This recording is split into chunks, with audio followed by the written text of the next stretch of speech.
what the bank asks back from me is about 100th of what I make a month, generally, with One. So a lot of people don't understand credit. I didn't understand credit. I was working really hard at it for a year or so until finally something happened. I had to come back I was in Okinawa at that point in time. I had to come back to the States, and the bank was like, "You don't have any credit." "What do you mean?" Of course I have credit. I've gotten loans y'all before, paid them off real quick. And so I found out what I was doing wrong. So just real quick, 5 tips for good credit or to possibly fix your credit. Number 1 is budget and stick to it.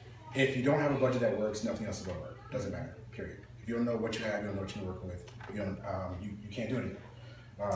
So number 1 is having a budget. Number 2 is knowing your credit score and disputing old stuff. Now, it says right here, PS, ECU, and USAA offer single agency scores. The point of that was just to say that some banks now actually offer a single agency score. If you're not aware, there are 3 agencies that give you your credit score, and you do have an aggregate score. It's not as important as you might think it is. The 3 agencies are used for different things. FICO is normally used for buying houses, I believe buying cars as well, et cetera, et cetera. So a lot of people just look at their FICO score. It's not the only one that's important.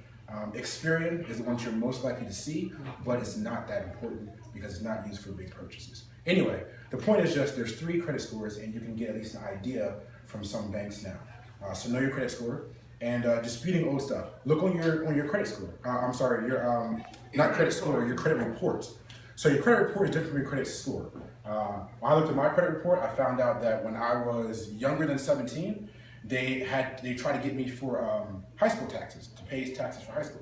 Well, you're in high school, obviously you don't pay high school taxes. So I disputed that and got it, I disputed that and got it removed off my credit score, and my credit score immediately jumped up like 100 or so points at that point in time. One of the things I learned is dispute around the holidays, especially Christmas. Nobody wants to deal with it. So it's going to work a lot better. I'm not saying like, well, you're not hustling anyone. It's just that they're going to work expeditiously because they don't want to deal with it. They don't want to have something they're coming back off of Christmas to deal with. So they're going to work with it, work it quickly. Anyway, so one of the things a lot of people aren't aware of is open multiple credit cards. Why? Because your credit score is actually based off of your available credit versus used credit or your debt ratio.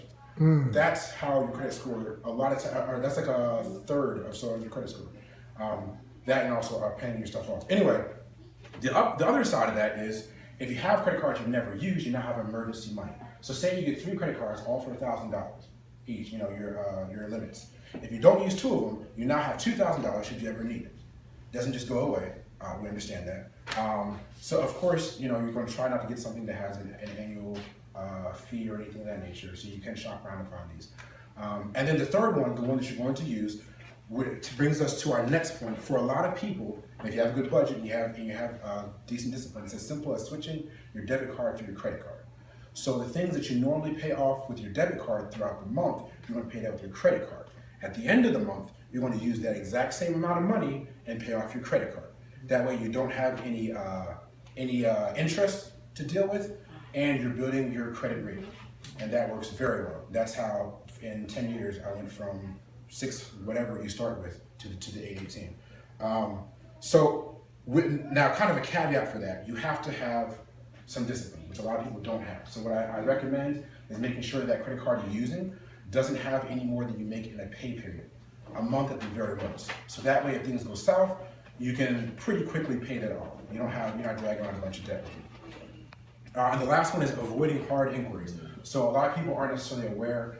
You shop around for a car or something, and you think you're being a good, responsible buyer by going to 20 different car agencies. Well, you are, but not really, because every time they say, well, let us run your credit to see where you're at, it drops, exactly. And that hard inquiry can take a while to come off your score. What you're better off doing is knowing your own score. It's actually going to save you money, even if you have to pay money up front, to go get your score, print it, and bring it with you. It makes sense. That should be part of your car buying or house buying experience anyway. You should have your credit score with you, along with whatever else papers, and bring that. That way, they don't have to go through your score. You can avoid hard inquiries. Where you said you're going off buy it out? Where you going off what? Are you going off .com store deal, or where are you going down to get it? You can get it from a bunch of places. Freecreditscore.com is going to do. Yes, so like the freecreditscore.com, the cool thing about it is about once a year, it gives you all 3 complete scores. Free. Yes, for free, absolutely for free. Now most of the agencies that are monitoring your credits are going to be about $20 a month. A lot of people say, oh, that's a lot. No, it's not. Because when I bought my car, I actually got a better percentage than I got for my house interest rate.